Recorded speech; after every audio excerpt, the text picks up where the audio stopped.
These are agency-backed loans. They are very long-term and they are fixed. So on the good side, if you develop a multifamily property and get a HUD loan, it's 40 years of fixed rate interest and 40-year amortization. And, if you go from 20 to 25 to 30 to 40, that type of amortization really increases cash flow. This is your daily real estate syndication show. I'm your host, Whitney. So we are back with our guest, Tom Burns, entrepreneur, retired orthopedic surgeon. He's a physician for the United States ski team. He's over 25 years of experience in real estate and developed over $500 million in real estate locally and internationally. You're going to learn a lot from him again today. I hope you've listened to the last 2 days with him. But today we're going to jump into HUD loans along with some personal stuff as well that's helped him to grow. I enjoy that part of the show a lot, and learning about people and just daily things that they do that have helped push them forward. And Tom is really big on that. But first, you're going to hear us talk about HUD loans and that process, pros, cons, and how he has used them. But also, we're going to get into some habits that maybe you probably don't expect that Tom has, and how he is so focused on those daily, consistent things and how he tracks them. I love that stuff because I know it's those small, consistent things that push the ball forward in such a big way. You're going to learn that from Tom today. Don't forget to like and subscribe to the show. I hope you are sharing it. I'll be forever grateful for that. Have a blessed day. Appreciate the listeners being back with us again another day, and I'm grateful to be back with Tom Burns. Tom, welcome back to the show. Thanks, Whitney. Glad to be here as always. Yeah, honored to get to know you and have you as a guest and just your great degree of experience. And I want to encourage listeners to go back and listen to the last 2 days with Tom.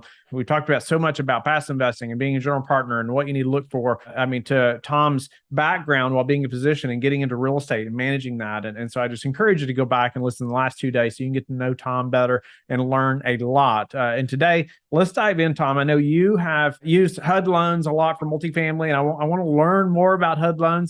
I want you to help the listeners and myself to learn more and just what that is and maybe how you've used those and maybe, what you're using today, if that's still the case, if it's HUD loans. But let's dive in there. What is a HUD loan? Maybe you can define that a little bit in the context of multifamily, and let's jump in.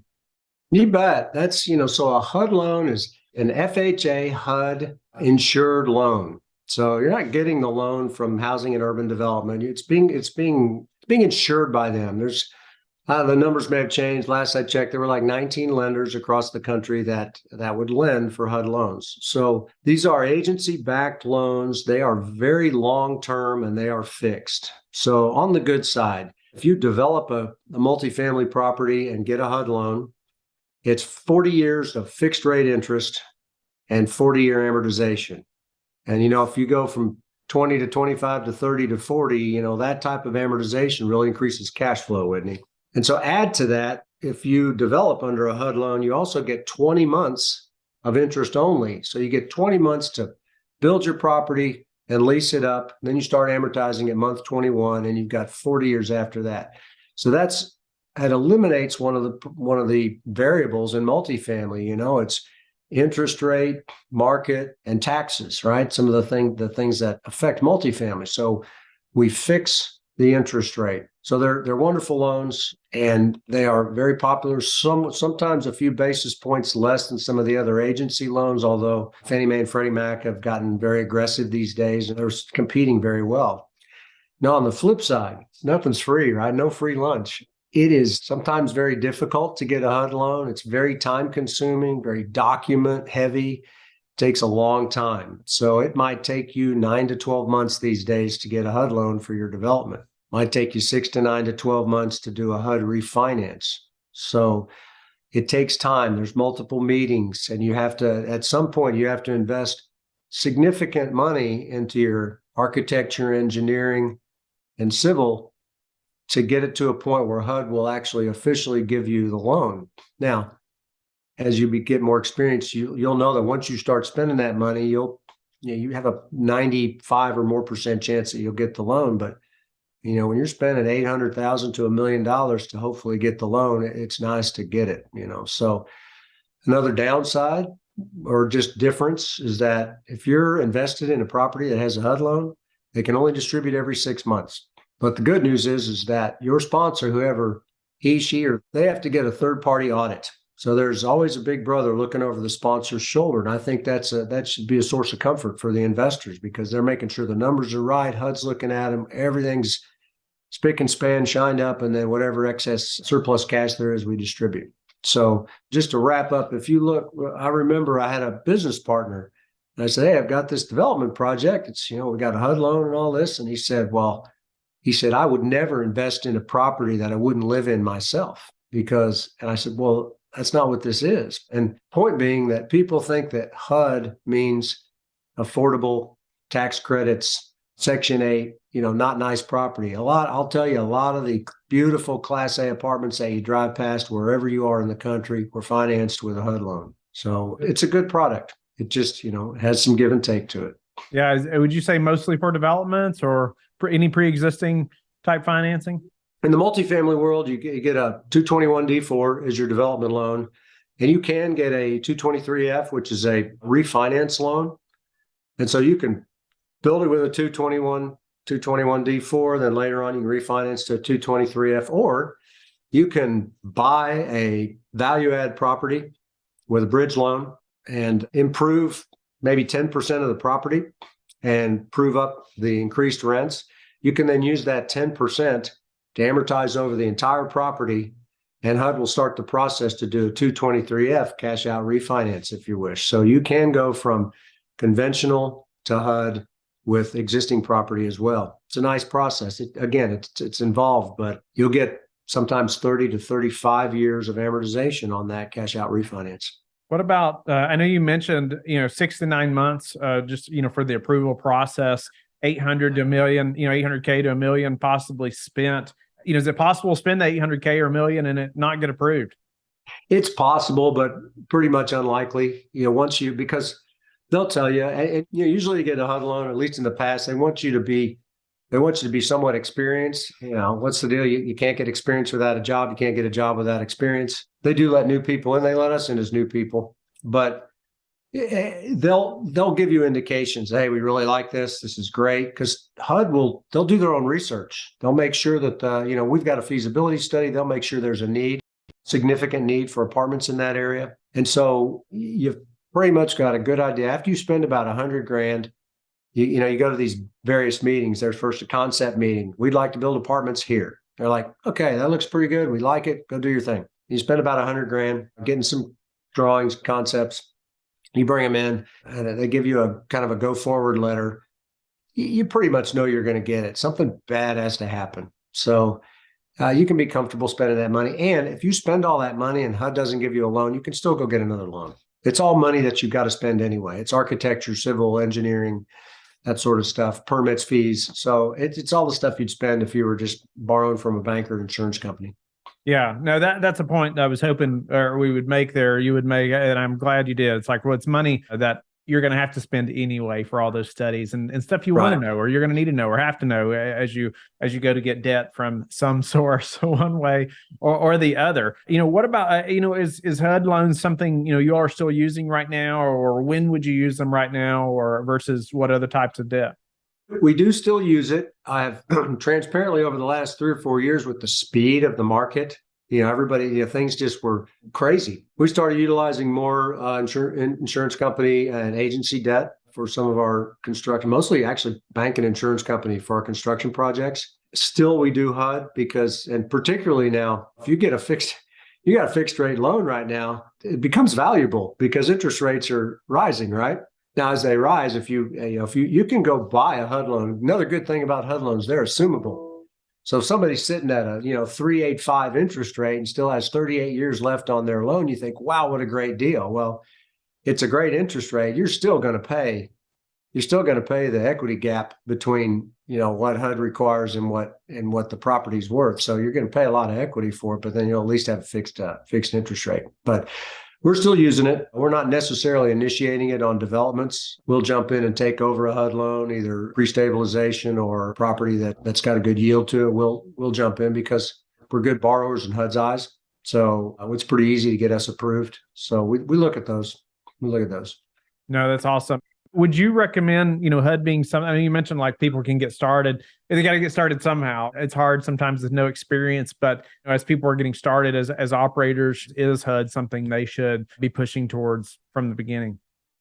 Yeah, I tell you, probably not as the first one. I mean, there's a lot of brain damage getting a HUD deal, a lot of brain damage. And it's more expensive to get. They require a lot more stuff. If you were to do that, I would get with somebody that's I would partner with somebody that's very experienced and you can learn along the way.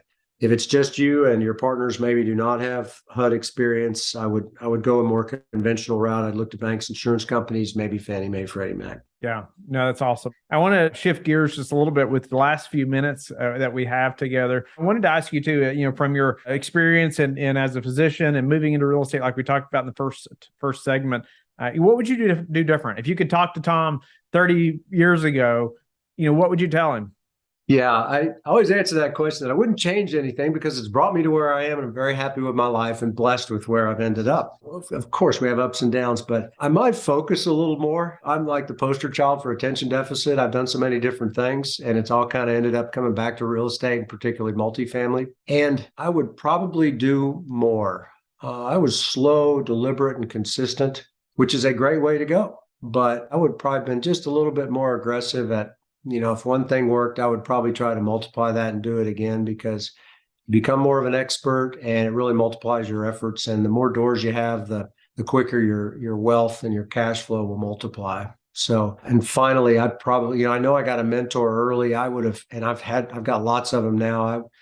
I would have used everything I had I would have begged, borrowed, and stealed for people to just teach me what they know. Even though I did some of that, I would have done more of it. Love that right there. You'd have begged, borrowed, and stealed.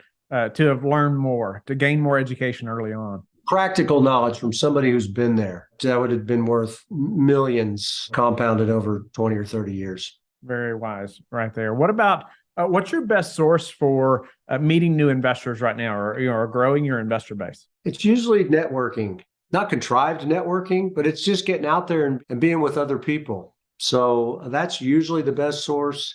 I put out a blog, newsletter, whatever you want to call it. People tend to, sometimes new people find that and they'll find their way to Presario or to some of the deals that I do separately. So I'm not a big social media kind of guy. I'm not ever going to send you a picture of my food. Thank you. And, and I'm an avid poster. I probably post maybe 2 or 3 times a year. So I'm sure a lot of people would say you could do a lot better, Tom. But I try to put out good content. People come in through those venues. A lot of times people come through podcasts like this. So it's funny, without out there trying to get new investors, which we are in my company, we put out stuff to try, we make it easy for investors to find us. But the rest of it just kind of happens as a byproduct of me trying to learn or me trying to help other people learn how to get what they want. So it kind of works out. Everybody wins in the end. What about a challenge you're facing in your business right now? Oh, gosh. Depends on which business, but probably in the multifamily world. For us, it's the development, because you got to look 2 or 3 years out. And so if we can't get a GMAX contract, which means our construction prices are fixed and the contractor has responsibility for the prices, we've got to be really careful. So the challenge is making sure that we can somewhat predict where the world's going to be in 2 years to make sure that we have a viable product when it goes from a piece of dirt to a full vertical and leased up property. So it's difficult right now for us to find deals that we feel good enough that fit our parameters. We're still finding them. It's just difficult. So we're working harder. Awesome. No doubt. It's difficult. What are some of the most important metrics that you track? And it could be something personally. It could be how many times you get out of bed on time, or it could be how many deals you're underwriting or your bench press number, or, either way. What are some of the most important metrics to Tom? Okay. Yeah. Tom metrics. I have a journal that I write in supposedly each morning. I can tell you I've missed a lot of mornings this year, but I have a journal that I write in, and in the back, I have a habit tracker, and I give that to the folks in my mastermind. I stole that, of course, and adjusted it from Atomic Habits, James Clear's book, which is a fabulous book. But I track habits. And so I try to do 100 push-ups a day. I track those. I like to take hikes because that's where my mind clears, and that's how I wrote half my book, that's my meditation. I'm a poor meditator. Ping pong balls bounce around my head. So I track my hikes because that's where my mind clears. I track how many books I read, how many days I'm reading, the amount of time that I fast. I prefer to do intermittent fasting as a habit. So a lot of it's health these days and a few business things, the number of times I speak, the number of times I'm on a podcast. It's just I don't actively go out looking for those things, but I want to know the numbers. Yeah, that's awesome. If you don't track it, you don't know, right? And you can't improve Exactly. if you're not tracking it. So I love those things that you listed there, even that many of them were personal things too. Like, I mean, which I think relates, flows right into your business, right? You're getting those push-ups in or getting those hikes in or reading, all that, man, just affects your business in a big way. Well, and you want to be healthy. If you feel healthy, you feel good, you have more energy. Another thing I'm tracking is tennis. I took up tennis again after 30 years. And so I track how many days I play tennis just to see if I'm putting my feet where my mouth is. But and it's filling up pretty good. That's awesome. Any other habits that have helped produce a high return for you that you'd like to highlight?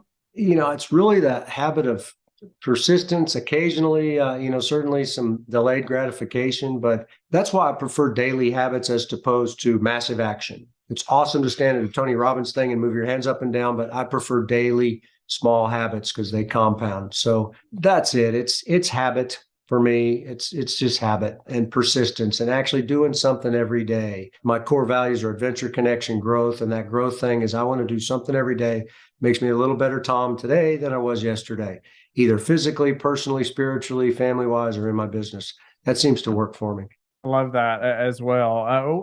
Getting better every day. If you're 1% better every day, right? Do the math. Right. Jim Rohn. What's the number one thing that you would say has contributed to your success?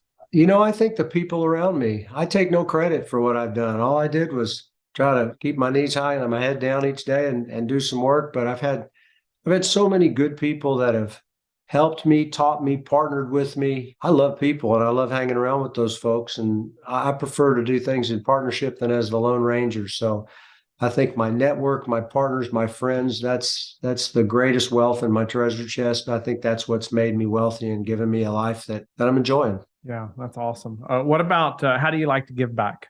I give a lot of my time for free. A lot of people, I have a paid mastermind, but that pales to the number of people I talk to that call and just want to have some advice. And so I like to do that. I like to teach. I provide my time and my money to certain causes, foster children and those that are and people that are afflicted with any type of substance abuse, because that really it doesn't affect just them, it affects their family, which affects the world. Yeah. Wow. Well, Tom, grateful and thankful for your just way you've given back to us today, the listeners and myself, just going through HUD loans, what they are and how you've used them, or the pros and the cons, which you listed many, which I think we should all consider as we're thinking about debt. And it could help us in so many ways. However, also getting into the more personal side of Tom, even the habits and the journaling to what you're tracking, I think it's helpful too, like practically for the listeners, even as you're starting to think about journaling. And I've done it on and off for a number of years, and it's always been beneficial. Sometimes I'm kicking myself sometimes, right? It's like, why did I not do it for that 6 months or a year? It's like, I know it's beneficial. And so, just encourage the listener as well to take Tom's advice and think about those things that are pushing you forward. And so, I loved how you said too, that you prefer the daily habits over massive action. It's so true, right? The consistent things, right? That makes, whether they may seem small at the time, but man, 6 months later, a lot's happened, right? You've moved a long ways. Tom, so grateful to meet you and have you on the show. Tell the listeners again how they can get in touch with you and learn more about you.